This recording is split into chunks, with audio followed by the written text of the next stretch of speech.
Hello and welcome my dear friends. आपका स्वागत करते हैं आपके अपने यूट्यूब चैनल एग्ज़ाम मेरी जान में। दोस्तों, इस वीडियो में आप लोगों से बात करेंगे Uttar Pradesh state medical faculty के बारे में, एप्लीकेशन फॉर्म से रिलेटेड 2023-24 सेशन के लिए। तो दोस्तों देखिए, फॉर्म के लिए एडवर्टाइजमेंट आपका रिलीज हुआ, बोले तो प्रॉस्पेक्टस रिलीज हुआ है। मेरिट के आधार पर चयन होना है। तो सीट क्या है, मतलब पूरी डिटेल आ चुकी है। लेकिन एप्लीकेशन फॉर्म के लिए लिंक भी आ चुका है, एक्टिव नहीं हुआ अभी। वो जब एक्टिव होगा तो आपको मैं आगे का प्रोसीजर बताऊंगा। लेकिन यहाँ पर क्या बताने वाला हूँ मैं आपको, कट ऑफ क्या कुछ जाती है। सभी कैटेगरीज के लिए बात करूँगा, किसको ट्रेनिंग सेंटर अलॉट हो जाएंगे, किसको सीट अलॉट हो जाएगी। जनरल कैटेगरी के लिए ओबीसी, ईडब्ल्यूएस, एससी, एसटी और जो सब कैटेगरी में आते हैं हमारे पीएच, एफएफ, एक्स आर्मी, इन सब के लिए मैं बात करने वाला हूँ। क्योंकि ये ढेर सारे स्टूडेंट्स का क्वेश्चन था कि सर मेरे 155 बन रहे, 160 बन रहे, तो मुझको अलॉट होगा या फिर नहीं होगा।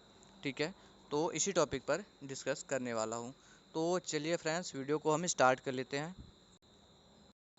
दोस्तों, आगे कुछ समझने से पहले आपको सीट डिटेल्स पता होनी चाहिए, कितनी सीटें हैं, और 2023-24 का पीडीएफ आपके पास होना चाहिए। ठीक है, तो आप सीट काउंटिंग कर लीजिएगा। मैंने कर रखा है 5840 सीटें, लगभग 6000 सीटें हैं दोस्तों। और ये बहुत ज़्यादा सीटें होती है, क्योंकि ये कंटिन्यू बढ़ाई जा रही। और इस नोटिस में भी मेंशन किया गया है कि सीटें अभी बढ़ाई जा सकती, मतलब बोला है कि इसमें चेंजेज हो सकते, बढ़ाई जा सकती है, ऐसा नहीं लिखा है, चेंजेज हो सकती है और चांसेज है कि और भी सीटें बढ़ेंगी फॉर्म रिलीज होते होते। ठीक है, या फिर ऐसा भी होता है कि काउंसलिंग टाइम तक दोस्तों सीटें बढ़ती है, समझ रहे हैं आप लोग। तो किसी भी वक्त बढ़ाया जा सकता है, उसकी इन्फॉर्मेशन मैं दूंगा। फिलहाल में क्या कुछ कट ऑफ रहता है इसके बारे में डिस्कस कर लूँ। तो देखिए, प्रीवियस ईयर में सीटें कम थी। ठीक है, टोटल लगभग 7000 के लगभग, आई थिंक दोस्तों, क्लियर नहीं बोल सकते। मुझे प्रॉस्पेक्टस है, मैंने वो भी टेलीग्राम पे दिया हुआ है, जो प्रीवियस ईयर का था 2022 का, उसको देख सकते हैं आप। लगभग 7000 थी, लेकिन इसमें गवर्नमेंट और प्राइवेट दोनों ही सीटें ऐड थी। लेकिन इस बार क्या है, आपके लगभग 6000 सीटें हैं और वो सभी गवर्नमेंट सेक्टर की सीटें रहने वाली हैं। ठीक है, तो कट ऑफ है पहले से थोड़ा कम जाने के चांसेज हैं। ठीक है, और डिपेंड ये करेगा फॉर्म कितना जा सकता है। लेकिन मैं जो बात करूँगा प्रीवियस ईयर में क्या कुछ गया है, वो मैं बात करूँगा। देखिए, सबसे पहली चीज़, आप कट ऑफ को समझे उससे पहले ये समझना होगा कि कोई मेरिट डिसाइड नहीं होती कि आपको, जैसे मान लिया मेरिट के आधार पे चयन होने वाला, जो मैं भी बोलूँगा आपको। जैसे मान लिया 10th में और 12th में दोनों के परसेंटेज को ऐड कर लीजिएगा, उसके बाद आप देख लीजिएगा। जैसे मान लिया इधर 70 है, इधर 70 है, दोनों 140 हो जाता है, तो एवरेज आपका 70 का ही बन रहा है। ठीक है, तो मैं यही एवरेज बोलूँगा, आप उसके आधार पे समझ लीजिएगा। और दोस्तों, सीट आपको ऐसे नहीं अलॉट की जाती आपके परसेंटेज के अकॉर्डिंग, जो मेन होता है आपकी कैटेगरी के अकॉर्डिंग। सब कैटेगरी में आते हो तो सब कैटेगरी के अकॉर्डिंग और आपके चॉइस फिलिंग के अकॉर्डिंग अलॉट की जाती है। उसमें भी ढेर सारे डिप्लोमा कोर्सेज हैं, मैंने आपको बताया 27 डिप्लोमा कोर्सेज हैं स्टेट मेडिकल फैकल्टी में। इसमें से कुछ टॉप डिप्लोमा कोर्सेज हैं जिसमें कि आसानी से सीट सभी को नहीं मिल जाती। जैसे आपके DMLT हो गया, एक्सरे हो गया, और फार्मेसी रहता था लेकिन इस बार हटा दिया गया, पता नहीं क्यों, क्या रीज़न रहा इसका, अभी कुछ समझ में नहीं आ रहा। OT टेक्नीशियन है आपका, रेडियोथेरेपी है, ऐसे करके दोस्तों आपके 7-8 डिप्लोमा कोर्सेज है जिसमें आसानी से सीटें नहीं अलॉट होती है। KGMU में तो लगभग डिप्लोमा कोर्सेज जिसमें आसानी से सीटें नहीं अलॉट होती।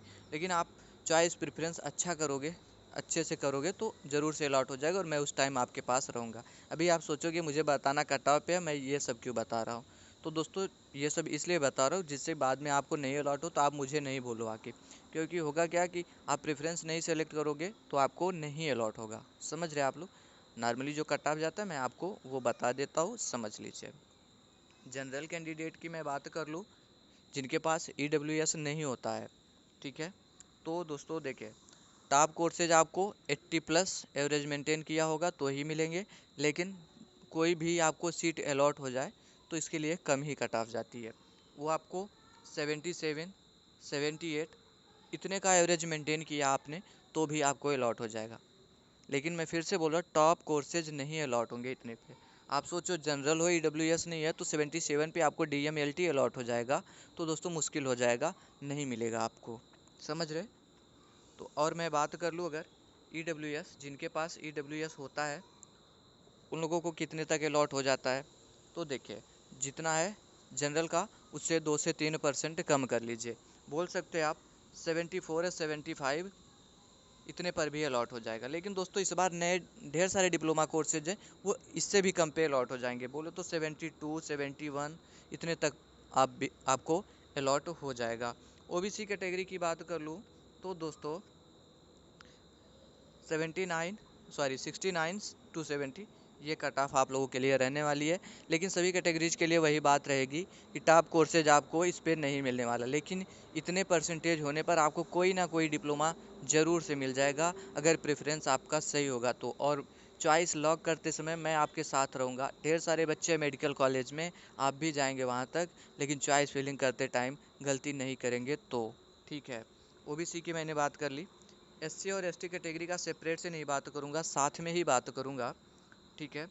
तो 66 67 ये दोस्तों आपका परसेंटेज मेंटेन हो जाएगा तो कहीं ना कहीं किसी ना किसी कॉलेज में कोई ना कोई डिप्लोमा कोर्स आपको आसानी के साथ मिल जाएगा। बात कर लूँ मैं सब कैटेगरी में, तो सब कैटेगरी में हमारे आते हैं पीएच, एफएफ और एक्स सर्विसमैन, ठीक है। ये सभी स्टूडेंट्स आते हैं। तो आप लोगों के लिए क्या होता है, कट ऑफ बिल्कुल कम जाती है। मतलब फॉर्म फिलअप करने के लिए एलिजिबल आप लोग थे तो एडमिशन मान के चलिए हो जाएगा। एक एवरेज बोलो तो 62 63 इतने का भी एवरेज मेंटेन किया, क्योंकि सब कैटेगरी की सीटें रिजर्व होती है, उस पर किसी का एडमिशन नहीं होता, सिर्फ और सिर्फ आपका ही होता है। तो 62 63 इवन बोल सकते हो 60 तक भी एवरेज रहेगा, आपको ज़रूर से कॉलेज अलॉट हो जाएंगे। टॉप कोर्सेज नहीं, कोई ना कोई कोर्सेज तो आपको ज़रूर से अलॉट हो जाएंगे। मैंने दोस्तों ये आपको एक आइडिया दिया हुआ है, क्योंकि हो क्या रहा था, ढेर सारे स्टूडेंट कंफ्यूज थे कि वो फॉर्म को फिलअप करे या नहीं करे, उनको अलॉट होगा या फिर नहीं होगा। तो दोस्तों इसमें ढेर सारी सीटें हैं और आगे बढ़ भी सकती है, काउंसलिंग के टाइम तक बढ़ सकती है, तो आप फॉर्म को फिलअप कर दें। और इससे जितना मैंने बताया उससे 2-4% कम हो, जिस कैटेगरी के लिए जितना बताया उससे 2-4% 6% कम हो, तब भी अप्लाई करें। आपकी किस्मत के ऊपर है, कहीं ना कहीं आपको अलॉट हो सकता है अगर आपके प्रेफरेंस में दम रहेगा तो। उम्मीद करते हैं बातों को समझ पाए होंगे। आगे कोई इन्फॉर्मेशन आती है आप तक ज़रूर से शेयर करेंगे। आप लोग चैनल सब्सक्राइब करके रखें, टेलीग्राम को ज्वाइन करके रखें। कोई आपका क्वेश्चन हो कमेंट बॉक्स में कमेंट करें, सॉल्यूशन देने की कोशिश करूंगा, अदरवाइज वीडियो के थ्रू इन्फॉर्म कर दूंगा। Thanks for watching this video.